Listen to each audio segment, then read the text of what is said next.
Good afternoon. Hour, so I got to catch up with Bernie Darvis. We'll start our meeting. You'll note in the audience we have a lot of core people here because they want to give us something tomorrow. So I think it's really nice when Santa Claus comes early. But nice to see that. Donna, are you ready for roll call of members, please? Mayor Dartis. Here. Mayor Mahoney. Here. Mayor Carlson. Mr. Peterson. I am here. Mr. Hendrickson. Here. Mr. Pepcorn. Here. Mr. Ebinger. Here. Mr. Strand. Here. Mr. Campbell. Here. Mrs. Sherling. Here. Mr. Grimberg. Mr. Olson. Here. Mr. Seldebold. Here. A quorum is present. Good. Give my motion to approve the minutes from the September 28th meeting, please. So move. Is there a second? Second. All those in favor say aye. Aye. Aye. Aye. Motion approved. The agenda has changed a little bit here. I'll have Joel just explain an amended amendment. Agenda, I'm sorry. Thank you, Mr. Chair. My recommendation is to remove item 8B and item 10A. These items were discussed in committee, but the committees decided to table it, so we'll take this up next month. Do I have a motion? I so move. Is there a second? Second. All those in favor say aye. Aye. Aye. Motion approved. Aye. Roger, you there? It's usually a delayed aye. on Yes, him. I'm here. Yes. Yes. Internet's a little slow down there. Consent agenda, is there a motion to approve items A through D? So move. Is there a second? Any discussion? Roll call vote, please.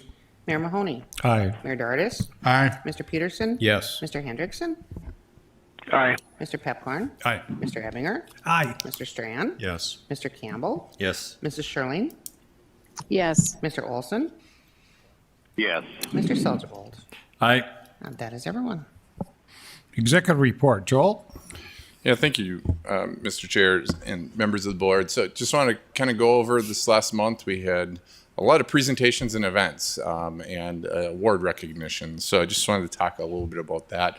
Mr. Chris Bockyguard took part right here in Fargo with Emerging Prairie's Curiosity Week. He was on a panel discussing what the future of Fargo is going to look like after the project is complete. So I think that was great community engagement and just kind of forward looking, after construction, what is this project going to provide? So that was great.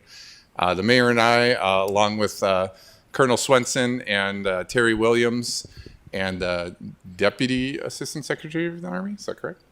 Jamie Pinkham were in Boston to accept the award from the National Academy of Construction. Pretty prestigious award. Only one of these are given out per year for a project of national significance. In our case, it was the award of special recognition. So you can see the trophy there is very well received from the group. Just for a little background, the National Academy of Construction is composed of pretty much the top folks in the construction industry in the United States. So it was very much an honor to receive that award from that organization. The following day, I did attend a Storm Surge Task Force, which is really a task force in Boston focused on climate resiliency and incorporating a flood control project into Boston. And I'm happy to report to this board, people that I didn't even know had heard about the project and what we are doing here in Fargo. So they just received some words of guidance from things that we've done with our financial plan and our partnership with the Corps, and hopefully it'll help spur some discussions on where they move forward. We also hosted here in Fargo a reporter from Engineering News Record, and Engineering News Record is a very esteemed industry publication. I remember throughout my career growing up, I would get the monthly magazine and I would look at the projects in there and say, I really want to be a part of a project that gets featured in this magazine. Lo and behold, they're going to do a spread next month, an 8-page spread in their magazine focused on the diversion project. So we'll look for that, and when we get it next month, we'll have a copy for each of the board members. So with that, Mr. Chair, certainly open to any questions. Any questions of Joel? Thank you, Joel. General Counsel has no update at this time. We're going to go to construction project updates. And today, in person, we have Colonel Swenson and Terry Williams to give that report. They came a day early because of the weather, so.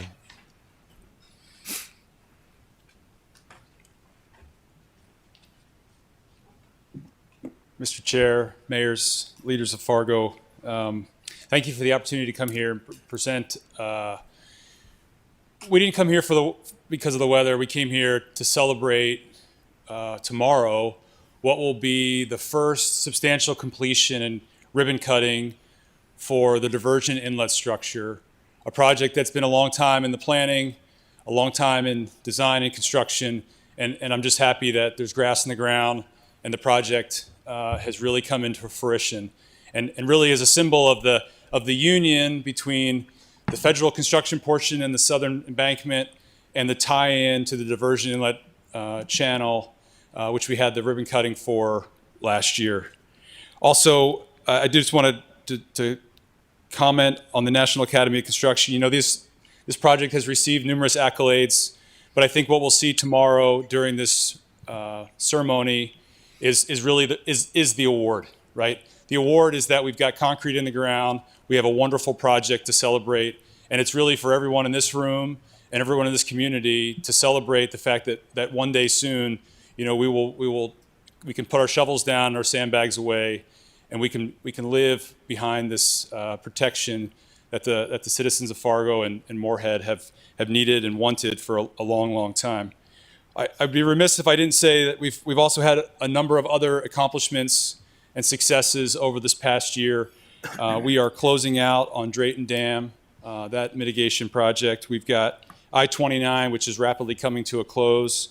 The wild rice structure is about 95% complete, and we are full speed ahead, pedal to the metal on getting 4 more contracts out in FY24, which will really get the southern embankment locked up, so we are ready for use in 2027.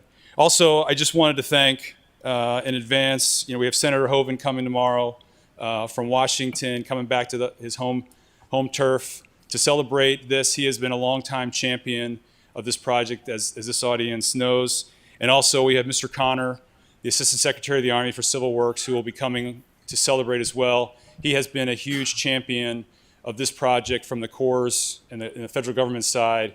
And I think it's going to be a great honor for those two gentlemen to be able to celebrate with all of us the completion of this first of many great projects with the partnership of all in this room and all in this community. I'll pass it to Terry for any other thoughts. Thank you, Colonel. So he's basically covered the entire update, Chairman. A little Great faster being here than in you, though. person. Yeah, and board members, it's really nice to be here in person and celebrating this tomorrow. I hope everybody knows that it's being held here and not out at the site, because we know everybody's really hardy and Midwest spirit, but it's just going to be a muddy mess out there tomorrow. So here we are. We're going to be in City Hall. We'll have a lot of video, beautiful video of the entire, construction of the diversion inlet structure, thanks to, Chandler and the Diversion Authority at C3 Media. We'll try to do at least a really nice video display of what it looks like out there. And also, if, any of you want to come out at any time to see it, please just let us know. I know some of you have been there and some of you haven't. So again, nice to be here. And, the update talks about in detail, I think, what's going on at each feature. But again, we're closing out a bunch of contracts and awarding 4 more. So thank you, sir. Thank you, everybody. Good. And you're going to drop a key off at City Hall so I can give it to anybody anytime, yeah. right? We'll give you a key this big, and then you're going to give us a key this big too, right? Very good. Okay, thank you. You're welcome. So, Joel, our updates, or Chris, you have that next part? Yes, thank you, Mr. Chair. Members of the Diversion Authority, just a real quick update on the diversion channel construction.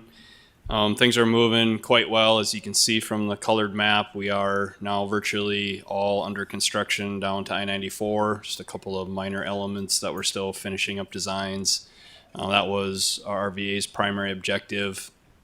They will be starting on the levee in Reach 8 any day. I'm guessing the rain today probably has held that off a little bit. And then we are just finalizing the Reach 9 plans. So that also will be constructed and excavated. Those just extend just south of 94 a little ways. So on schedule and doing well there. Kind of in that 30 to 60 day outlook, and some of these end up being weather dependent now as normal in our area, but they're looking at a couple more drain inlets, again, Reach 9, and then a few bridges that are also looking at getting started this winter with some of their settlement work and maybe some initial foundation work. One thing to note on the diversion outlet, they are planning any day here to start boulder placement for the rock arch rapid at the outlet structure. They've got most of the riprap in place and the excavation done. They've not removed the plug from the river yet. That will come once they get all the boulders in place. They also have the I-29 bypass. They're down to one lane that they're still finishing up connections, and then that'll be completely open on the north end. And as the Colonel noted, we are very nearing the full completion of the I-29 project down south. So that's great news. They're out. BNSF crews are out and installing track for the bypasses or shoe flies for the Prosper crossing right now. They're planning to switch over and do the Hillsborough or the crossing by I-94 or I-29, yet this fall.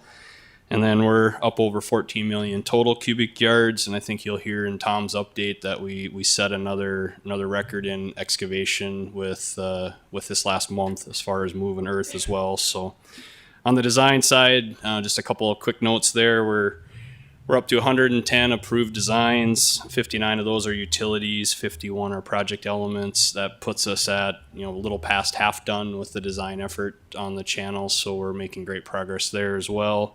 Continuing to work. We still have about 50 to 60 reviews that are in process at any given time that our team's working through with the RVA team as well. So I think that's the quick construction update. Any questions on that? And I can step through the safety and then we can get into the drone video. Any question on construction? Safety would be next, please. Yeah, not a lot to report this month, which is great news when you're talking safety. We did have one incident on the channel work that was both recordable and involved a motor vehicle. Pretty minor incident, all things considered. A piece of equipment tipped over trying to let somebody pass on a road, and had some minor cuts and scrapes, but nothing significant. So that was the only recordable event this month. Otherwise, everything else has been progressing on the safety side very well. If there's any questions on that, I can answer those as well, or try to. John Strand, you'd be happy. The construction associate that gave the award, the number one item they had on their agenda was safety. They talked about safety of the workers and safety on construction site, and oftentimes gave awards to contractors that had the best safety record. And we heard a little bit at that meeting about firms that taken that up as an issue and are really working very hard to make sure they do not have any losses on the big construction projects. So it's nice to have us have a good report as well. And I'd like to thank you all for embedding this into our ongoing processes going forward. It's such an important value to aspire to and to always uphold and to remind everybody of. So thank you sincerely for that. No problem. Thank you, That's all I Chris. had, Mayor, and I think the drone video's next. Very good. We're seeing less green, but thankfully no snow across the numerous FM area diversion project sites this month. I'm Tom Fuchs, the Metro Flood Diversion Authority's Senior Construction Manager, with your latest construction update. We will start on the north end of the comprehensive project, where ASN Constructors has completed the bulk of the excavation on the diversion outlet. This is where water will return to the Red River at a metered rate west of Georgetown, Minnesota. With most excavation complete, crews started placing bedding and riprap, as well as preparing to place a series of 22 boulder weirs, which will help control the water's flow rate.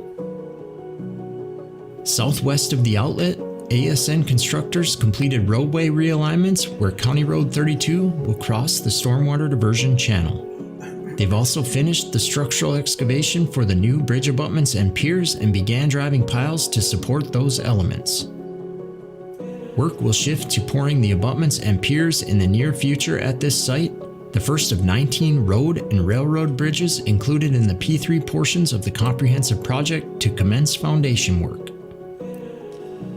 Continuing south brings us to the BNSF Prosper Subdivision rail line, where crews from BNSF are now installing track at the shoe-fly embankments previously constructed by ASN. Once the track and ballast are complete, trains will be shifted to the shoe-fly track, the existing mainline track will be removed, and construction will commence on a new bridge crossing the channel. Further south, at the Drain 14C inlet site, mass excavation is well underway. Structural excavation is complete, and crews are preparing to construct a baffled chute drop structure at the downstream end where flows will enter the stormwater diversion channel. Once operational, the new Drain 14C inlet will divert approximately 80% of the flow from the existing 80 square mile upstream watershed directly into the channel, contributing to drainage improvements throughout affected portions of 7 townships west of the FM Metro. Earthwork continues around the clock at multiple channel reaches. Levee construction, which must occur outside of winter conditions, is pushing across County Road 10 and making an approach to I-94 between West Fargo and Mapleton, North Dakota in channel reaches 7 and 8. In addition, multiple crews are working on the main channel excavation further downstream in reaches 4 and 7. In the past month, crews excavated about 2.7 million cubic yards of material. That's enough to fill the rotunda on the US Capitol about 56 times. Moving southeast, we head over to the I-29 grade raise project, where Industrial Builders is raising a 4.2 mile stretch out of the 500-year floodplain. Northbound traffic is now shifted to the completed northbound lanes, and crews are wrapping up final signage and striping to open all 4 lanes before the snow flies. The southern embankment is also being extended across the I-29 project limits, where future portions will connect to complete the 22-mile alignment. Nearby, the Wild Rice River structure is getting some final details as well. Bridge railings are now complete. Riprap is being placed on the upstream side of the structure, and crews are dewatering one bay at a time to touch up concrete and complete final painting. The last portions of the southern embankment extending east and tying into I-29 are nearly complete as well. This portion of the embankment features an integral sand tow drain system and stability berms on both sides to protect against seepage and instability where the embankment crosses the now abandoned portions of the Wild Rice River channel. Thanks for following along with all the progress being made as we work towards permanent, reliable flood protection. For more regular updates, follow the project on Facebook, LinkedIn, Twitter, and YouTube. Very good. Communications teams update, Amy? Yes, good afternoon, Chairman and members of the board. Our last newsletter, which I hope you saw, focused on aqueducts and ended up being the best performing one to date, with more than 61% being open and 13% for a click-through rate.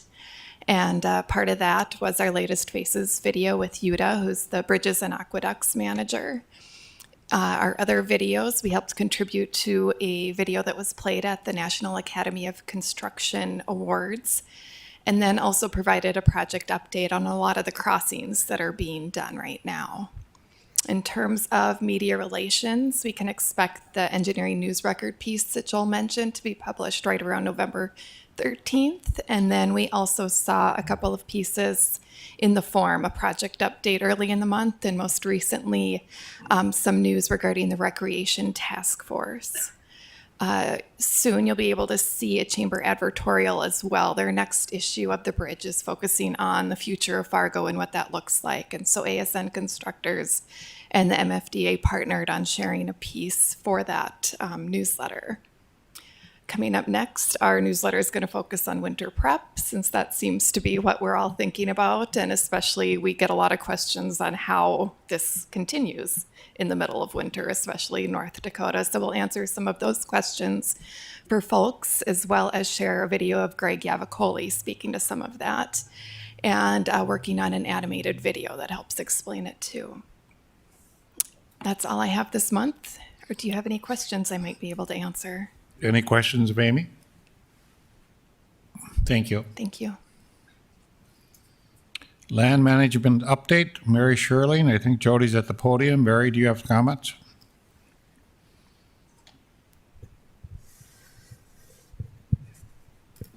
No, Jody, go ahead and let them know how busy you've been. Okay. Thank you, Commissioner you. Sherling and members of the board. In your packet and on the screen before you can just see a generalized update from last month. Again, just a reminder, everything that is highlighted in green, that's positive. That's the color we want it to turn. Well, focus just for a moment on the left-hand side. You can see the channel portion of it. Again, everything within the channel has been acquired. We're moving through the closing process on those. We have several significant closings occurring tomorrow. Most of the remaining are closing on November 17th, and I do believe we have one scheduled for December. And then all the acquisitions in the channel will have been completed. Moving over to the right-hand side of the screen, you can see that there's quite a bit of green over in that area. That means we've either acquired that property in fee or we've successfully acquired the necessary flowage easement on that. Those that are highlighted blue means we're still in negotiations. Those that are in the orange color means we have entered into eminent domain. Kind of in the center of that screen, just north of Oxbow, you're going to see the color purple. That means that we did start the quick take eminent domain process. We're going to continue with the quick take eminent domain process on those particular parcels. On the next screen then is an update where we're at with the construction footprint versus the UMA footprint. You see a little bit of a reduction, down 1.2%. That's nothing to be alarmed. Just in the background, when we're working on these, some had been accounted for as being closed. Those are primarily in the channel when they hadn't been. The legal proceedings have been done, but part of the negotiations was the land exchange. And again, most of those are closing tomorrow, so you see this pop back up at the next board meeting. And then almost a 1% increase in the UMA footprint. Most of those are related to flowage easement acquisitions. On the next slide then is a general overview of where we're at. There was no change in the southern embankment. We did successfully negotiate a couple of closings on the SE2B parcels. Those aren't reflected in this month's, but you should see that update in the next month's. And then, of course, hoping to see quite a bit of movement in SE4 and SE5 on the Minnesota side. The environmental monitoring easements, there were no changes, but again, I know that some have been approved. We're just simply waiting for that closing to occur. On the next slide, you can see the construction footprint in the UMA. Again, owner groups in each of the states versus kind of how many parcels we have. And then a focus, of course, on the last slide, which is really an overview of what we've been doing over the past month. As always, we continue to negotiate settlements for existing eminent domain actions. I know that the Cass County Joint Board did approve a settlement on an eminent domain case this morning, and so always working with those property owners, even if we're at the point where we do need to file eminent domain in order to maintain our schedule, that we'll continue to negotiate with them with the hopes of never entering the courtroom, but settling and finding something that we're all agreeable to. In the last month, we did successfully close on 16 parcels involving 4 landowners. We did receive authorization for the property rights in Minnesota, so thank you to Clay County Commissioners and the Moorhead City Council for providing us with that authorization over the past 10 days. Some of those letters have been sent out. Those that were authorized by Clay County are already in the mail.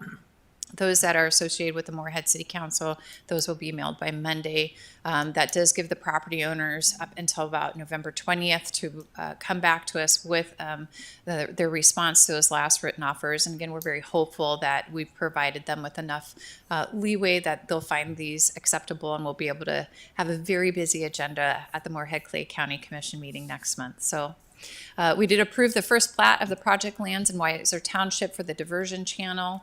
And of course, we approved 3 declarations of excess lands last month. This board did approve that, and we have began that process. I know that's kind of sitting in my court. So the member entities are the first to receive notification that the board did approve that and that we are moving forward with those. I hope to have those letters out sometime next week. Thank you.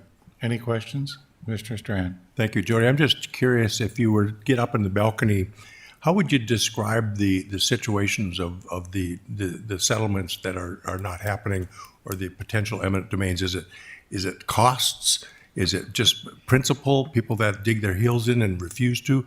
Or is it the changing? Do you have just a balcony view sense of the nature of the non-settlements? So Chairman Mahoney and Commissioner Strand and members of the board, I think it's a mixed bag. For some of them, it's definitely value-based, and so they're looking for some increased just compensation. We start with an appraisal, and the joint boards approve those appraisals many times, and we encourage landowners to go seek their own appraisal. We'll come together and I'll read through their appraisal and determine if we need to make an adjustment in our offer with them. So for some of them, that's what the issue is, and that's where you're seeing a lot of these settlements come forward. We do have a cadre of property owners who are anti-project, and so I don't know that we'll actually reach a settlement with them. I do think for some of these property owners, we probably will end up in the courtroom, even though we haven't gone there yet, just because they're not supportive of the project and really don't want it to happen. You know, for a lot of these property owners, it's about accepting change. And we all process change in our own ways. And so sometimes when you get into that eminent domain process and you get closer to that trial date, they're willing to have more communications with us. And we find when we can really sit down with them and communicate with them and sit across the table from them, and the land agents do a great job of doing that. We do have a handful of them that have minimal communications. They have acquired legal counsel, and there's one particular legal counsel that's prohibiting us from speaking with any of the property owners that they represent. And I'm finding that those are the more challenging ones for us to find a settlement with. So, Any other questions? Good report. It's nice that the channel is taken care of like that. Finance update, Mayor Dardis. Thank you, Mr. Chairman. Finance Committee met yesterday. There were 20,688,626 bills that were presented and we acted on. And also on the finance report, our net cash position is $218,921,233. We also approved 2 contracting actions, one for $250,000 and one for $1,275,000. Also, and I'm assuming that either Mr. Paulson or Mr. Barthol will talk about, we were also presented with version number 2 of our cash budget for 2024. We would note that there was a reduction in that to $214,173,943. But obviously, that's still fluid with whether or not some elements, projects, whatever, are completed in 2023. So that we'll have to wait until we see 2023. We do anticipate that we will have a final version of our draft 2024 budget at our December meeting. But that's my report. If there's any questions, I'd be happy to try to address them. Any questions of Mayor Dardis? Just big numbers, Bernie, these 200 and some million, you know. Yes, sir. I would encourage also in your packet where the 2024 budget is presented, at the very bottom of that page also shows thus far in 2023 the revenues that we've collected with regard to sales tax. There's been questions about that. And at the very bottom of that sheet, Mr. Barthol and his team did a nice job, and they outline, you know, how much sales tax from Cass County, how much sales tax from the city of Fargo, and that like. Commissioner Strand. Commissioner Dardis, I'm just curious, remind me, we had a couple interim loans with Wells Fargo Bank, if I recall. Are those all settled and paid off? Or? Yes. They are? Okay. Yeah, they are, yes. Okay, any other business, any other questions? Item 11, we are going to go into a closed executive session pursuant to North Dakota 4404191 for a attorney consultative regarding negotiation parameters for the amendment to the project agreement for the stormwater diversion channel and associated infrastructure. John, this follows the rules of executive session, right? Can I have a motion? Peterson motion. Moved and seconded? Very good. All those in favor say aye. Aye. Aye. Aye. Any against say no. Motion carried. We will go in executive session up to the river room, and we would then come back to adjourn when that is done. Thank you.